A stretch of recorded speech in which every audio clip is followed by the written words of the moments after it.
تعرفون أيضا في التربية راح نتكلم عليها ثلثي التربية في التغافل. لذا كان مسألة الأخت شنو معنى سيء؟ يعني مخدرات لا تتغافل. ولذلك أخواتي إخواني نحن نتغافل عن كل سلوك يصدر عن الطفل ونهمله إلى أن يختفي، ونركز على السلوك الإيجابي ونعززه إلى أن يصبح عادة عند الولد. 3 سلوكيات لا يمكن التغافل عنها فقط. شنو السلوك الذي لا يمكن التغافل عنه؟ 3. لا مو الكذب. السلوك الأول هو كل سلوك يمس بالأمن والسلامة، أمنه وسلامته أو البيئة وسلامة البيئة. الولد يلعب بالنار ممنوع، لا نتغافل. يدخل المطبخ يفتح الغاز ممنوع. يلعب عندنا الشباك في الدور الثاني وبلكونة ممنوع.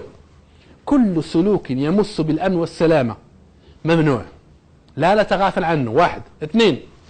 كل سلوك يخالف القانون ممنوع. ما في سلوك نتسامح فيه في مخالفة للقانون. مثال، والله احنا في البر لا سيارات ولا شرطة ولا كاميرات، لا بأس ابني قود السيارة. ما في ابني قود السيارة في البر، ما يقود السيارة إلا عنده رخصة. مخالفة القانون لا تسمح بها، لأن الذي يخالف القانون في البر يتجرأ في البحر ويتجرأ في وسط الأحياء السكنية. ممنوع، مخالفة القانون ممنوع.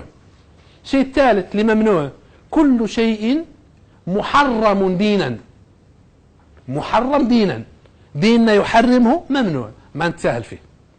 غير هذه الأشياء ال3 الباقي كله تغافلوا فتختفي السلوكيات. كان عندك شيء؟ تفضل أخي.